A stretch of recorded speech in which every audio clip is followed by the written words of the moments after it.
Oggi prepariamo insieme la ricetta originale dei cannoli siciliani. Per la scorza, il guscio, vi servono farina, marsala, strutto, tuorlo d'uovo, zucchero, un pizzico di sale, scorza di limone e ovviamente le canne d'alluminio per friggere.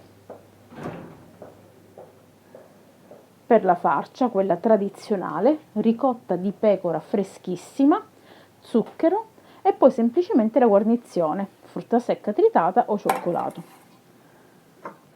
Il procedimento è semplice, è sufficiente impastare la farina con lo zucchero, un pizzico di sale, i tuorli d'uovo e aggiungere lo strutto. Quando avrete ottenuto un composto sabbiato a briciole, aggiungete anche il marsala. Attenzione perché a secondo della farina che utilizzate potrebbe servirvi una goccia in più o una goccia in meno di marsala.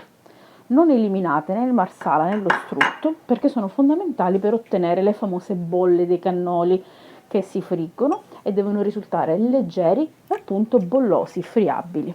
Impastate con cura fino a ottenere un panetto omogeneo. A questo punto avvolgete il panetto nella pellicola per alimenti e lasciatelo riposare in frigorifero per almeno 2 ore. Niente vieta di lasciarlo anche 6-7 ore, direi non più di 24 in ogni caso. Il riposo serve al panetto perché il glutine si deve rilassare. Quando poi lo riprenderete sarà elastico e facilmente lavorabile. Nel frattempo, mentre il panetto riposa, prepariamo la farcia, mescolando semplicemente la ricotta con lo zucchero. Ora, se la ricotta è molto umida, vi conviene lasciarla prima per un paio d'ore o anche tutta la notte in frigo a scolare. Se invece fosse troppo dura, anziché lavorarla con la frusta a mano con la forchetta, dovrete setacciarla un paio di volte in un collino a maglie fitte. È importante che la crema per i cannoli sia esattamente così, cioè setosa, morbida. Veniamo al momento della frittura. Anticamente si friggeva con lo strutto, oggi noi usiamo l'olio di semi di arachide oppure quello di girasole altoleico. È importante però ungere con lo strutto le canne dove andrete ad avvolgere l'impasto.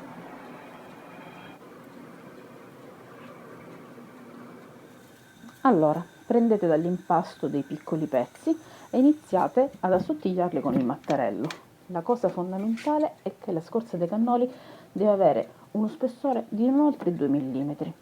Una volta ottenuto questa sfoglia molto sottile, poggiate la canna, ritagliate una ovale, non proprio tondo ma ovale, in maniera che ceda leggermente i bordi della canna e quindi spennellate con l'albume una parte dell'impasto.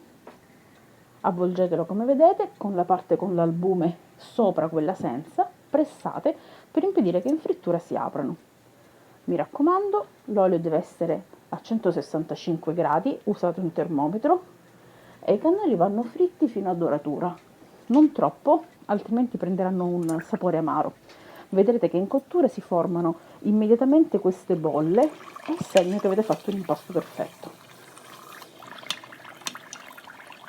Friggete pochi cannoli alla volta perché è bene che non si tocchino. Una volta fritti metteteli su carta assorbente a raffreddare. Poi dovete togliere le canne, la cosa è semplice ma dovete aspettare uno che si raffreddino i cannoli e due fare un leggero movimento rotatorio. Una volta che i cannoli saranno freddi potete procedere alle guarnizioni. In Sicilia si usano pistacchi tritati, nocciole tritate, scaglie di cioccolata, ma anche canditi di arancia o ciliegie. Dipende molto dalla parte della Sicilia in cui siete. Vi consiglio di portare a tavola le cialde, la crema di ricotta e le guarnizioni e farcire tutto sul momento, perché è una bellissima esperienza per voi ma anche per i vostri ospiti poter gustare un cannolo fatto espresso. Ricordate che il cannolo si farcisce nel momento in cui si deve mangiare, mai farcire un cannolo in anticipo, pena la scomunica. In questo modo potrete chiedere a ogni ospite come lo preferisce. A me personalmente piacciono con il cioccolato e il pistacchio. Buon appetito!